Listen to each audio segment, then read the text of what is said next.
Salut tout le monde, j'espère que vous allez bien. Aujourd'hui on se retrouve pour une vidéo unboxing. Donc unboxing de quoi? Du récepteur WS-Line RX4SL. C'est un récepteur 2,4 GHz qui est compatible avec les radios Sanwa et c'est du FHSS. Donc on va les unboxer, on va l'unboxer, on va le binder avec la radio. Le binder, c'est quoi? Pour ceux qui ne connaissent pas, c'est de faire une procédure d'appareillage. C'est-à-dire que pour l'instant, lui ne connaît pas la radio. Et la radio ne connaît pas le récepteur. Donc on va les binder, on va les appareiller. Donc de cette manière, pour réaliser ça, on va tout d'abord lire la notice, voir les différentes caractéristiques de ce récepteur. On va démonter le pignon moteur ou démonter les roues, d'accord, pour éviter quelconque surprise. Donc ça c'est très important de le faire, hein. Là si le moteur tourne, il n'y a pas de risque, il n'y a pas le pignon moteur, hein, je l'ai enlevé. Ok, donc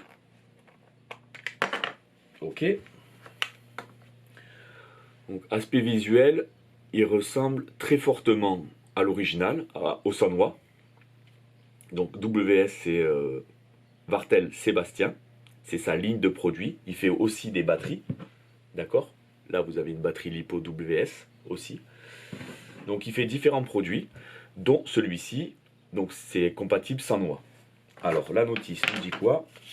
Alors niveau de la forme, il ressemble à 100% au Sanwa. Ce qui est bien, c'est que il est petit et compact, donc pas de surprise. Si vous utilisez normalement le Sanwa au préalable, bon ben ça c'est l'équivalent à la forme du RX 482. Voilà, donc au récepteur original Sanwa. Donc il va rentrer facilement dans un boîtier de réception, donc ça c'est une bonne chose. Il change pas. Donc la notice, elle nous dit quoi?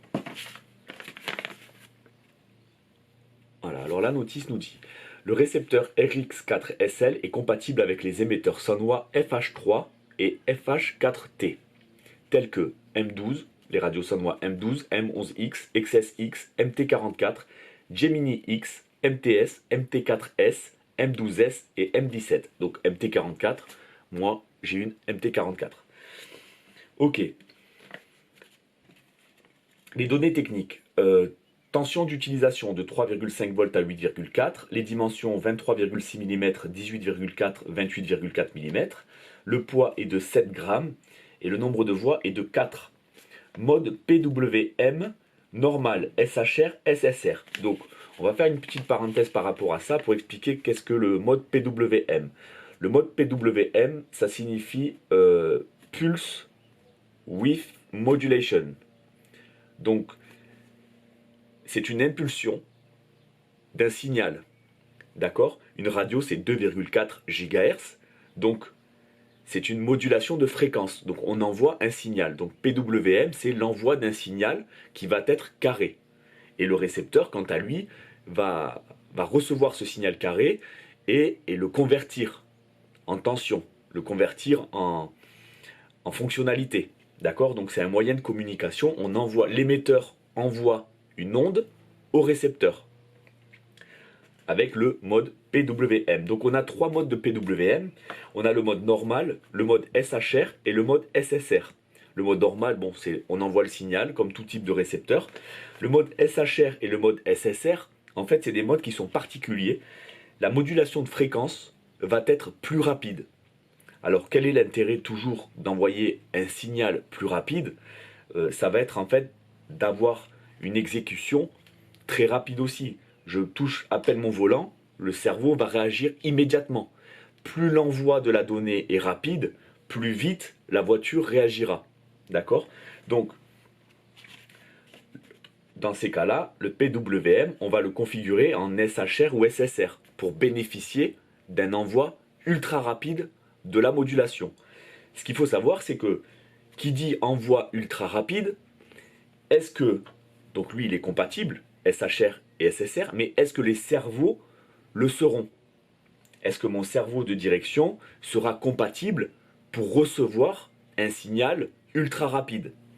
Et c'est là où en fait le SHR et SSR, c'est très particulier chez Sanwa. C'est-à-dire que quand vous achetez un cerveau, il vous marque s'il est SHR ou SSR. Ça signifie SHR, ça signifie Super High Response. Donc un temps de réponse ultra rapide. Donc si votre cerveau Sanwa a l'option SHR, la fonctionnalité SHR, ça voudra dire qu'il sera capable de recevoir un signal super rapide. Pour que ce signal fonctionne, il faut avoir un cerveau Sanwa SHR ou SSR, premièrement, et il faut que la radio puisse émettre ce signal ultra rapide. Et c'est là où on voit que en haut, il y a marqué FH3 et FH4T.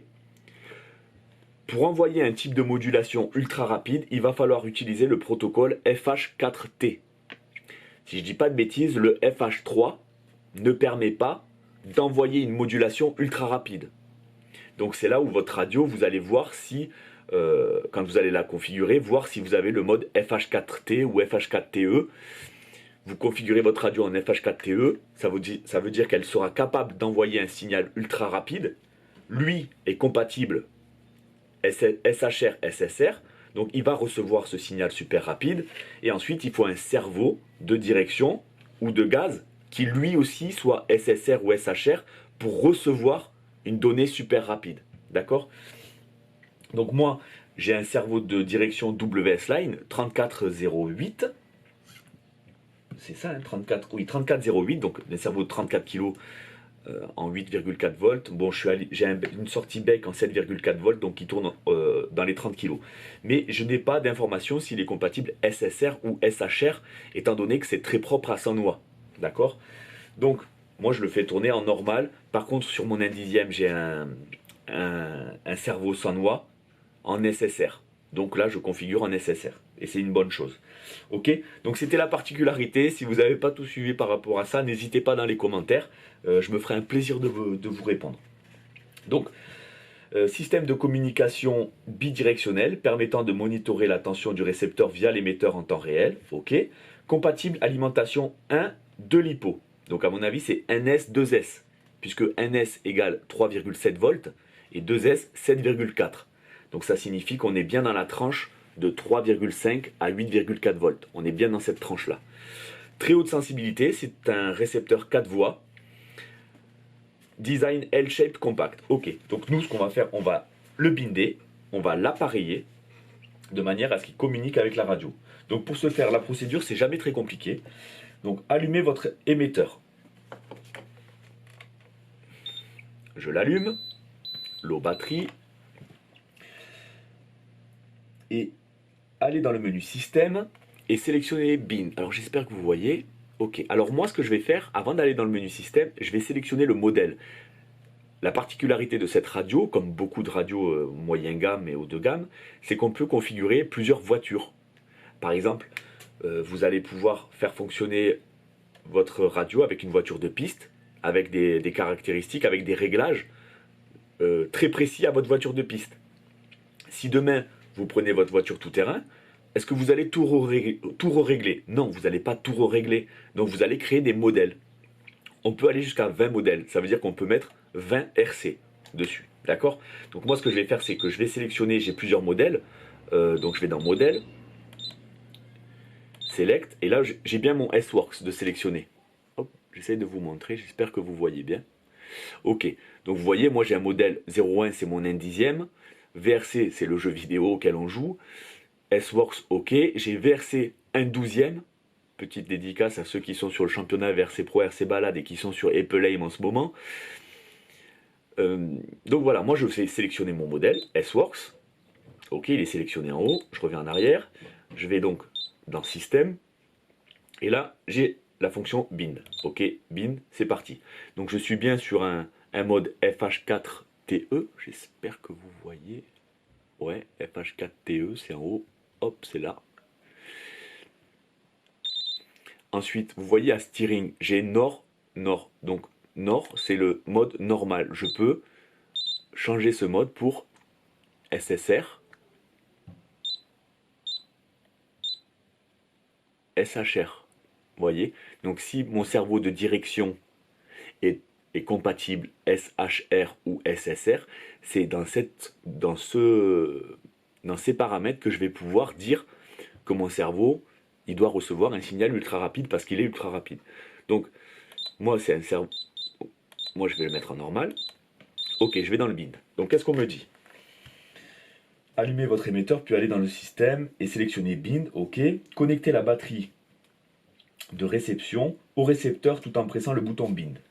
Donc là, moi, je sais que mon ESC, il se branche sur le channel 2.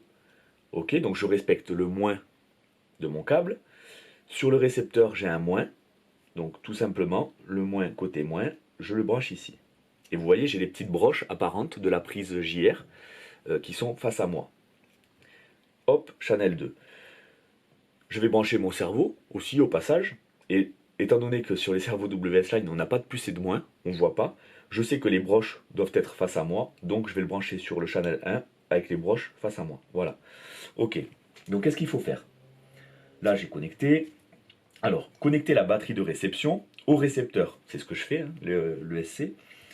Tout en pressant le bouton bind du récepteur. Ok. Donc je vais allumer. J'appuie sur le récepteur et j'allume. Je laisse appuyer et j'allume. Il clignote. Dans le menu bind de l'émetteur, tapez entrée.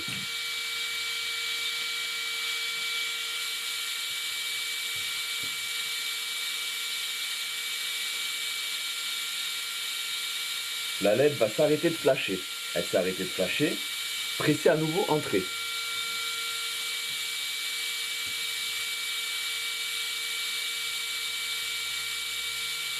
Ok, elle s'est allumée. Elle reste allumée fixe. Voilà. Pressez à nouveau entrée. La LED sera allumée de façon fixe, vous indiquant que le processus d'appareillage a fonctionné.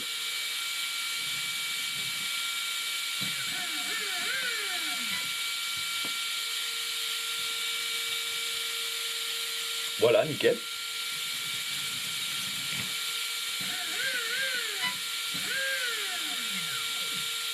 Voilà, il est allumé fixe. Impeccable, c'est bindé. Rien de difficile.